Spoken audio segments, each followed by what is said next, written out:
afternoon. We are live here in Orange Beach, Alabama, beautiful downtown Orange Beach in the financial district with the skyscrapers and the palm trees on top of the skyscrapers. I'm Andy Andrews. You've joined us on the Blue Plate Special. Hey, buddy, how are you? We have a studio full of people today. We have a lot of people, and we're excited that you're here. We are here at the Wharf, home of the world-famous escalator statues. If you visit us here, if you're a tourist, you definitely need to have your picture taken at the beach and have your picture taken with a fish, and come here to the Wharf and have your picture taken on the escalator statues. They're life-size, they look real, and just unbelievable. We have 4 of them. We're excited that you guys are here. Man, there's a lot of people standing out there. Today is, what is today? March what? 8th. 8th. March 8th. March 8th. I think we're going to talk about March 8th in a big way today. We have a very exciting show. Welcome Steve and Deborah from Minnesota. Steve and Deborah, hey, you guys. You guys are front and center, and you have the kiddos right there. So how cold is it outside here today? Like about 60 or 70? Yeah, and in Minnesota, it's like not, is it? We have Gulf Shores Elementary School, the virtual academy. You guys aren't virtual, you're real. You look real. I'm glad you're here. We have, and so you guys are all from Gulf Shores. You came all the way from Gulf Shores to Orange Beach. Marcy Crosser Taylor, you ask, why are there no pictures behind me? Well, knowing that the Gulf Shores Elementary School virtual students were going to be here today, we decided we would do something virtual. So you see this green screen here, all right? What if I wanted to make it a forest? It's a forest. See up there? To you in the studio, it's green, but to everybody at home, it's a forest. See, we can do this with anything that I'm wearing that's not green. If I was actually wearing green and this chair was green, the only thing you'd be seeing would be my head. So it would be like my head was floating. Where's Audrey from Arkansas? Hey, Audrey. Are you like a University of Arkansas fan? Yeah, okay. We had a little pig that we caught up at the hunting camp. It was a little red pig, and it would follow us around, just womp, womp, womp, womp, womp. And I saw that red pig. I thought, man, I could get $1,000 from some drunk Arkansas fan with that pig. Lynn and Linda from Wisconsin, where are you guys? Hey, Lynn and Linda. A lot of cold weather people here. Spock from, what is WN? I'm guessing that was a typo. It's probably Minnesota, I'm guessing. Is it Minnesota or Wisconsin? Where is Spock? Well, do I see Benny out there? That is Benny Dalzell, ladies and gentlemen, the retired #1 manager in the history of Publix. How about that? Sandy from Minnesota. Hey, Sandy, how are you doing? Ron and Karen from Indiana. Hey, Ron and Karen. You just like you got grandkids here, you know. Rachel and Eleanor, where are you guys? Right? Local people. All right, good. We're glad you're here. Love it when local people. Jack and Drew from Pensacola. That's kind of local. That's pretty local. Same beach, you know. Jim and Bev from Minnesota. Hey, Jim and Bev. You know, I've got some friends up in Minnesota that actually ice fish. Now, I know you don't know anybody that crazy, but I know somebody who moved from the beach to Duluth and ice fishes. So, Mark Lowry is here. Mark Lowry, hey buddy, how are you doing? So the green screen, let's go. Marky, you would not believe. Now Marky's not here. You don't have to look around. He's like here. And Mark's probably in Houston, his home. And Mark, we have an elementary class here. And so we're showing off the green screen. Let's get rid of the forest and put a beach up there. Let's see what a beach would look like. There we go. I don't know. Is that our beach? I think it is because that looks like where the Publix is. You see the water tower? Yeah, that's right. We put Publix on there because Benny is here with us today. We've got Publix, but Benny, that just makes you just want to go to work, doesn't it? Probably not. Christy is here, my sister Christy. She says hey to Benny. Kevin Perkins, oh man. Dick and Joanne from Wisconsin. Hey, how are y'all? Gigi and Mark from Arkansas. JJ and Doug from Nashville. Hey, you guys, I'm headed up there before too long. And of course, the Gulf Shores Elementary School Virtual Academy. But they're not virtual, they're actually here. I tell you what, let's settle on an Orange Beach scene. What do you think, Matt? There you go. That's Orange Beach. How's that look? Is that good? All right. Well, today, since you got out of school. And since you're out of school, we're going to talk about history. That would have killed me. If I'd have gotten out of school, if they'd ever let me out of school. Mark Lowry says, you need a shorter, less comfortable chair. You're blocking part of your green screen.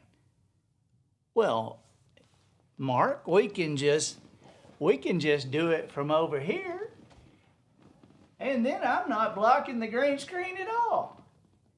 I just thought that maybe you would like to see it in person sometimes, Mark. But we can,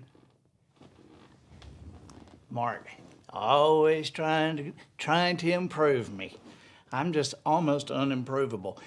But today, March 8th, we're going to talk about history. And see, history is really not as bad as I used to think. I think that I would have liked history as a kid if I'd ever had a teacher that walked in the class and said, okay, put your books up. Today, I'm going to tell you a story. Because that's what history is. History is just stories. And you can learn from stories. I learn best from stories. Because when I was in school, if you taught me with the facts, I'd remember the facts right up until it was time to take the test. And then I'd take it and then I'd forget the facts, which is why I can't remember anything about the Scarlet Letter to this day. But if you taught me with a story, I'd remember the story forever. My wife says that I have been cursed to remember every story I've ever heard in my entire life, and that's probably true. Okay, so I've done some research here, and some of this historical stuff is, some of it you just will want to know, but some of it I have some stories to add to it. So, this is all stuff that happened on March 8th. In 1817, on March 8th, the New York Stock Exchange was founded. So, in 1838, the U.S. Mint in New Orleans began operation, and they produced dimes. So, Here's something a little more interesting.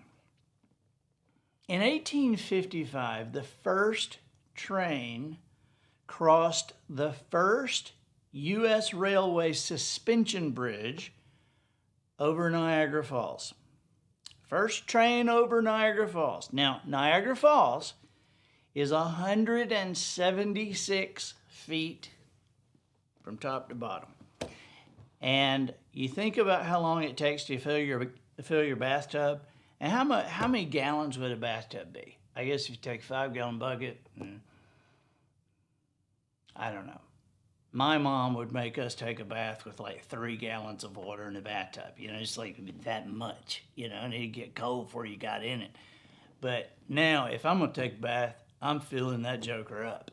And so I guess I don't know, maybe 50, 100 gallons? That'd be, I don't know, I guess. Yes? Yeah? Well, Niagara Falls, you could fill a 100-gallon bathtub faster than you could blink, because it's 150 gallons per second rolling over the falls. 1,000 gallons. Oh, that's right. Thank you, Matt. I mean, if it weren't for you and Mark, I'd never be able to pull this off. 150,000 gallons per second. Can you believe that? I mean, that's just amazing. I was talking to a girl from another country. She's actually from Moldova. This was several years ago, and I have this. I have a weird. There's a weird part of me that if I would rather tell somebody something that is kind of like, really, then I would, even if it's not the truth. Now, I'll tell them pretty quickly that it's not the truth, but if I can fool somebody, I just think it's more entertaining, mostly for me. But she and her husband had been in the country for 6 years, and she talked about traveling and how they would like to, they take time and go visit places. And she told me some of the places she visited. And she said, we've got a list of the places we're, and I said, so where's the next big place that you want to go? And she said, Niagara Falls. We want to see Niagara Falls. And we can't wait to see that. And have you ever seen it? And I said, I have. I said, when are you going? And she said, we're not sure. We're just kind of planning. And I said, okay, well, just when you go, just, call before you go, because you don't want to plan a trip on the days that they're cleaning the falls. And she said, what do you mean? And I said, well, a couple of times a year they turn the falls off so they can scrub the rocks and clean the backdrop. And you just hate to plan a trip all the way up there and get there, and that's the day they're cleaning the falls. So just make sure you call before. And I usually tell people, I'm just kidding. But when I got home, my wife says, she says, well, you told her you were kidding, right? And I said, I didn't. I think she needs to make that call. So, but Niagara Falls is a very cool place.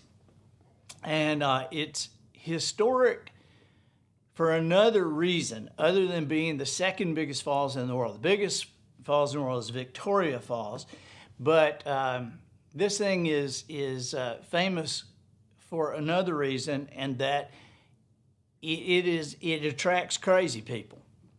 Niagara Falls attracts crazy people. Nik Wallenda is one of 5 people who has crossed Niagara Falls on a wire. Okay, they actually somehow strung a wire. He's known as King of the Wire, and he's known for his high wire performances without a safety net. So he holds 7 Guinness World Records for various crazy feats, but he's best known to be the first person to ever walk a tightrope stretched directly over Niagara Falls. Did this on June 15th, 2012. And I remember watching it. It was broadcast live on television. But the thing, it happened after this 2-year legal battle involving both sides, because, you know, one side of the falls is Canada, the other side is the United States. And he had to go through this legal battle about crossing the border.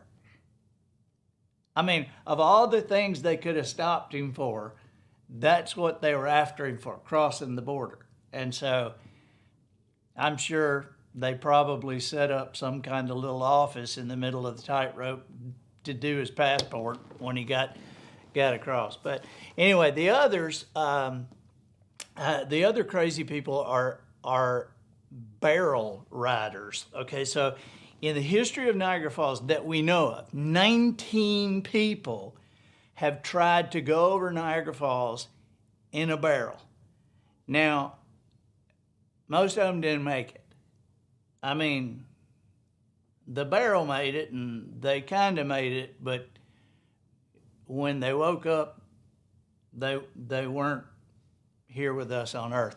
1901, Annie Taylor, a school teacher, was the first person to try the falls in a barrel and live. She was the first person to actually live. After climbing inside, it was a wooden barrel, and it was airtight. And so after she climbed in and they sealed it, they used a bicycle pump to pump the thing full of air. And she went over the falls and she lived. I have no idea if the bicycle pump had anything to do with her living. In 1911, Bobby Leach went over the falls in a steel barrel. He broke both his kneecaps and his jaw. Okay, I mean, you know, he went in a steel barrel. Evidently, he didn't have a seatbelt in there. Okay, but there weren't any seatbelt laws then, so he didn't have to. He do whatever he want. He said, "It's my barrel, it's my life.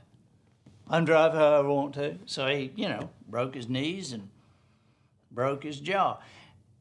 Curiously, the guy survived, okay, but years later he was touring in New Zealand and talking about it, and he slipped, I mean, I shouldn't laugh, he slipped on an orange peel and died from complications from the fall. The guy survives going over Niagara Falls in a barrel and dies slipping on an orange peel. Okay, in 1920, there was an Englishman who came over, Charles Stevens, and he was going to do the wooden barrel thing. And so he was very smart, and he equipped his wooden barrel because he noticed that on a couple of other attempts where people had died, the barrel would spin. And, you know, he's thinking, well, they got knocked around inside. So he equipped his wooden barrel with an anvil for ballast. And he was not dumb enough to do it without securing himself in there. So he tied his right arm to the anvil for security. And after he went over the falls, his right arm was the only thing left in the barrel with the anvil. Just, okay, let's fish this barrel out. There's an anvil, there's a right arm. Where's Charles? We don't know. In 1984, the first Canadian to conquer the falls was Carol Susick. And Carol survived the plunge, okay? Survived. But later that year, he got offered the chance to recreate his plunge and be paid $50,000 in the Houston Astrodome. And they're going to put a big steel tank there and raise him up and drop it in the water tank. And so he's going to get $50,000, and he's thinking, you know, I survived going over Niagara Falls. This is going to be easy. and his barrel hit the side of the wooden tank. They didn't have it aimed right, and he died. So, Yvonne Palmer says, so Niagara Falls has been cleaning the gene pool since yes, it has. 1995, Robert Overton decided to ride a jet ski over the brink of the falls. Why would he do this, you wonder? Well, he did it to promote and make people aware of the homeless.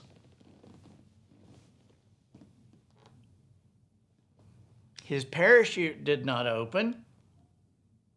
He had a parachute. He's going to, over the falls in a jet ski, pull the ripcord, and he's promoting awareness of the homeless. I'm aware. I mean, I'm not sure why you promote something, promote the awareness of something that people are already aware of, but we're aware. But he ended up promoting better parachutes, is what he ended up promoting. And here's the last Niagara story. In 2003, this is funny to me. Okay, the guy lived, but this is just funny.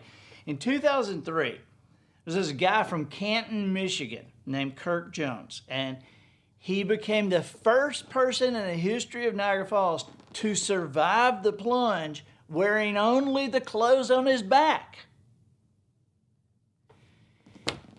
He'd been thinking about this idea for a number of years, but he and a friend went to visit the falls one day, and he just couldn't stand it. And he just suddenly decided to do it. So before he did it, they walked around and found somebody to buy a camcorder from. They bought a used, he and his friend bought a used camcorder, used video camera. And so the friend is there on the edge, and he swims out to the falls. They're there at the falls, and so he's deciding it. So he's doing it. He swims out into the current, and Kirk entered the water about 100 yards upstream, and swimming out into this swift current. So it took him 8 seconds to make this from the current side to the 176-foot drop, and he swam to shore. He was bruised, they took him to the hospital. He had minor bumps and bruises, and he was kind of treated for his bumps and bruises at the hospital, and he was released. Now, he was fined $2,300 and banned from entering Canada for life. Now, here's kind of the rest of the story. You can imagine him go, well, I can't go to Canada for the rest of my life, but it's kind of worth it, We got the camcorder, we got, we're going to be YouTube millionaires. And unfortunately, Kirk and his friend had been drinking. No kidding. I mean, I know that was a big surprise, right? But the guy had been drinking before he swam out and went over Niagara Falls with just the clothes on his back. That's hard to believe, isn't it? But his friend had been drinking too, and his friend couldn't figure out how to work the camcorder. So the entire stunt unrecorded. How about that? Ah, my gosh. On this date in 1861, St. Augustine, Florida, surrendered to the Union Army. Well, that was quick, wasn't it? 1861? I mean, that's right when the Civil War begins, and that's pretty far south. And they surrendered on this date in 1861. I mean, that just seems pretty quick to me. But, they'd been there. They knew what they were giving up. And they were like, you think you want this mosquito-infested swamp? You can have it. And They probably left and probably didn't even tell the Union troops there was no air conditioning, probably. In 1862, the Confederate ironclad Merrimac was launched on this date, March 8th. And on March 9th, it fought the Monitor. So we have the Confederate, the very first ship that wasn't made out of wood, and the Monitor, the Union's first ship, not made out of wood. And the day after the Confederates launched theirs, they fought. And I think the ships were better than the guns because they hit each other over and over and over again. Neither of them sunk. So kind of a draw. In 1884, Susan B. Anthony. You ever seen a quarter with Susan B. Anthony on it? I have. You know how much that's worth? It's worth like 25 cents. In 1884, Susan B. Anthony addressed the U.S. House Judiciary Committee arguing for an amendment to the Constitution granting women the right to vote. Now, it would be 36 more years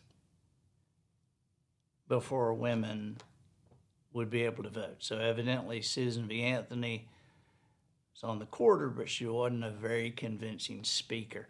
But it was not until 1920 that women gained the right to vote.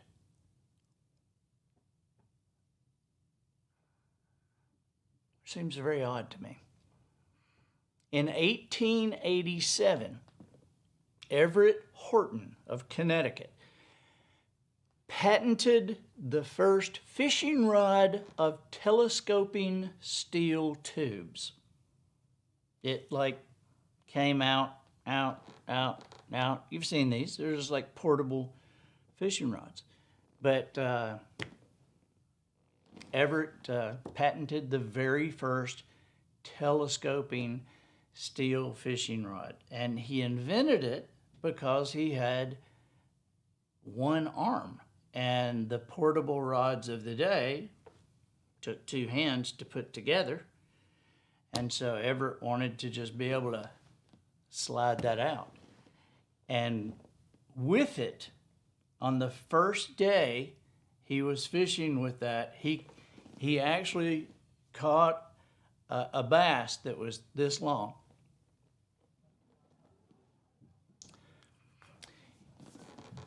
In 1894, the state of New York enacted the nation's first dog licensing law. You may wonder why they wanted to license dogs. Evidently, there were packs of wild dogs roaming the streets in New York City, I guess grabbing babies and doing whatever. But New York on this day had they did the first dog licensing, and dogs had to wear license plates on their behinds, and there were some dogs that wanted personalized plates, and so there was like Pooch and Fido and RVR, and you go, and the other dogs are going, "What is that? What is that?" And then somebody says, "Rover." It's, "Oh yeah, okay, I see." But these dogs were roaming around, and of course, then in other states, dogs, they wanted to be licensed too, and so then there started being different colored license plates for the backs of dogs, and then when cars were invented, they took them off of dogs and used them on cars. That's all started on this date. In 1910, now get this, this is pretty cool. Baroness Leroche of Paris, in 1910, she became the first ever female licensed pilot. Now, I'm just kind of connecting dots here.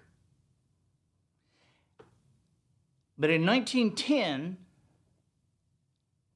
there was a licensed female pilot.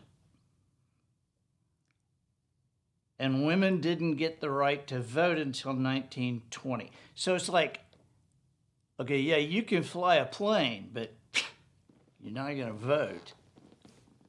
I mean, it blows my mind.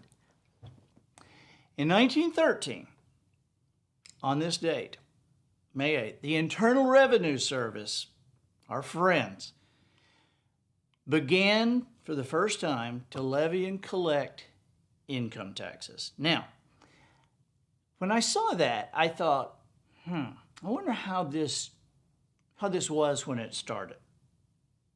You know, I mean, I've never seen something that a politician couldn't screw up, and you give them about 100 years to work on it, and, you know, I'm thinking things probably were not better.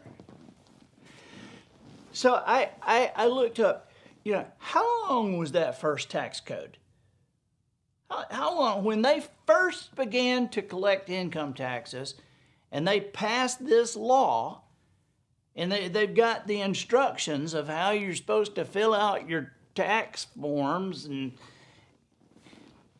how long was it? Well, the first one was 27 pages long. Now, to me, that seems excessive today. I mean, 27 pages? I mean, I don't even read a Chinese menu. If I'm in a Chinese restaurant, I'm not going to read that much. I'm just like, just bring me egg rolls. I'm sure they've got egg rolls. I'm not going to read that stuff. And so 27 pages of a tax code, I'm just not going to do it. But it's 27 pages long. Wonder how long it is now. Okay, well, before I tell you how long it is, Benny, don't leave. Don't leave, Benny. Benny, don't leave. You want to hear this one? All right, Benny was taking his phone, going outside. Don't leave. All right, so how long is the tax code now? Well, before I tell you how long it is now, let me just tell you that the King James Bible has 788,280 words.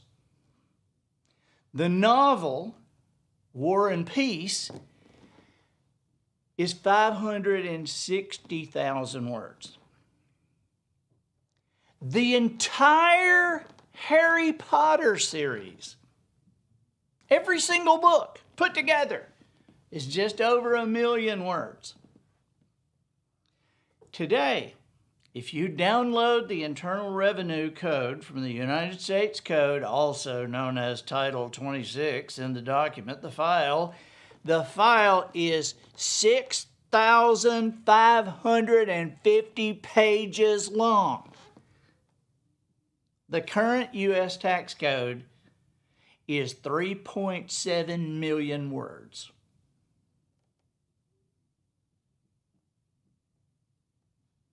Now that just begs a little question here, and that is, my question is, have you ever met a politician that wasn't for more understandable tax code, that wasn't for reducing the words in the tax code? Have you ever met a politician that wasn't for a more understandable tax code? Okay, so then how do we not have a more understandable tax code? I mean, there's 545 politicians in America, 545 people in America that make every law. They pass every regulation, enforce everything. I mean, it's like 100 senators, one president, 9 Supreme Court justices, 435 members of Congress. And there's like 329 billion of us. You think there's a chance that 329 billion could control the 545? I don't know. You know, I mean, it's million, not billion. If you go to New York City, you'd think there's 329 billion. Okay. In 1930, Babe Ruth, do you guys know who Babe Ruth is? Little M, do you know who Babe Ruth is? You do. You didn't know who the Oak Ridge Boys were, but you know who Babe Ruth is. Wow. Is it what, the farther back we go, the better your knowledge is? I couldn't believe Little M and Lauren Bradford, Miss Alabama, were here the other day, and neither of them knew who the Oak Ridge Boys were. I mean, had never heard of them. And I'm like, Papa Mau Mau means nothing to you? I couldn't believe it. Okay, so in 1930, Babe Ruth signed a 2-year contract for $160,000 a year with the New York Yankees.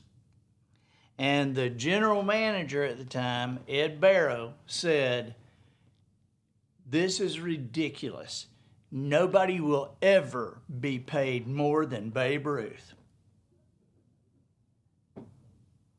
Well, today, the major league minimum, you just get into the league. You just get into the big leagues. The major league minimum that a player can make is $630,000. All right, so think with me here. Babe Ruth made $160,000 a year, and the GM said nobody ever be paid more than that. Well, this coming season, 2022, Mike Trout of the Los Angeles Angels will be paid $37 million. Now, if you're doing the math, Babe Ruth got $160,000 a year. Mike Trout, for 162 games, is getting paid $229,000 a game, whether he plays or not. I mean, there's going to be sometimes he goes, I think my back hurts. I think my back hurts. And they say, well, you just rest, Mike. You just rest. And he'll sit down and say, I'll rest on my $229,000. Yeah, but $37 million for the year. And to put that in perspective, there are 3 teams, the Pittsburgh Pirates, the Baltimore Orioles, and the Cleveland used to be Indians. They don't pay their entire team $37 million. And this one guy is getting 30. I mean, man, he better be worth it. He better be worth it. Mike Trout, $37 million. He ought to change his name to Mike Marlin. In 1936, the first stock car race is held in Daytona Beach, Florida. And Franklin Roosevelt was president, and I have looked all over, but there's no evidence that the crowd was screaming, "Let's go, Franklin." So, in 1951, the International Table Tennis Federation, this is ping pong, all right? Now, this is pretty interesting to me. 1951, International Table Tennis Federation bans Egypt from competition for refusing to play Israel. Now, I didn't do a whole lot of research on that. I just found that fact. And I almost just said, nah, I'm not going to talk about that, until I saw a fact a little farther down the list. And I don't know what the connection is, but in 1951, the International Table Tennis Federation banned Egypt because they wouldn't play Israel. In 1957, Israeli troops leave Egypt. I don't know why, but boy, they were evidently pretty ticked off about not being able to play ping pong. I mean, to send troops. That's amazing. 1967, the New Orleans Saints began selling season tickets, and they sold 20,000 season tickets their first day. The People's Choice Awards that year, our favorite television stars were Alan Alda and Carol Burnett. My wife would definitely agree with Carol Burnett. I think Alan Alda was better before people started telling him he was a genius. In 1983, President Reagan actually said that the Soviets, the Russians, this is an evil empire. It was the speech on this day in 83 that he called them an evil empire. Boy, didn't know how right he was, did he? And in 1987, this is probably the most important historical fact, but in 1987, the SEC basketball tournament, Alabama beat LSU 69-62. And our last fact on this day in 2012, Toyota recalled 700,000 vehicles. Now, I just want you to think about this, and let's take this down to a little micro thought there. There was somebody that had to deliver that message. I mean, there's somebody that had to tell the CEO, whoever he was or she was, somebody had to go in the office and say, I think we got a little problem. Really? Yeah, we got a little problem with some vehicles, and we're gonna have to recall them. Okay, well, we've handled tough times before. How many vehicles we need to recall? 10, 20, 50? 700,000 of them. Oh my gosh, can you imagine? That's when you kill the messenger, I think. Well,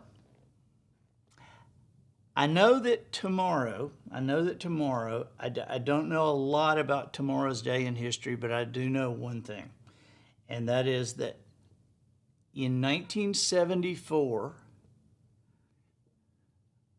on March 9th in 1974, World War II ended.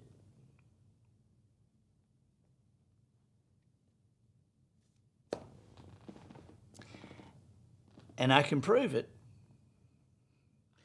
And if you're a member of wisdomharbor.com, I'll prove it at 8 o'clock in the morning. Now, wisdomharbor.com is wisdom, HARBOUR.com. And this is a very cool portal. It's pretty new, and it's less than $3 a month. It's a lot less than $3 a month when with a year's subscription. But this is content in video, audio, and written word that's delivered by chefs and comedians and best-selling authors and Grammy winners and different generations, and it's very, very cool. And we have a Bet You Didn't Know. That's one of the highlight things that it's a doc, a Bet You Didn't Know doc that has like Bet You Didn't Know this, Bet You Didn't Know that, and the Bet You Didn't Know videos are generally geared towards science, history, or biology, and the one coming out in email. You get an email every Wednesday and every Saturday, and of course you can go on 24 hours a day.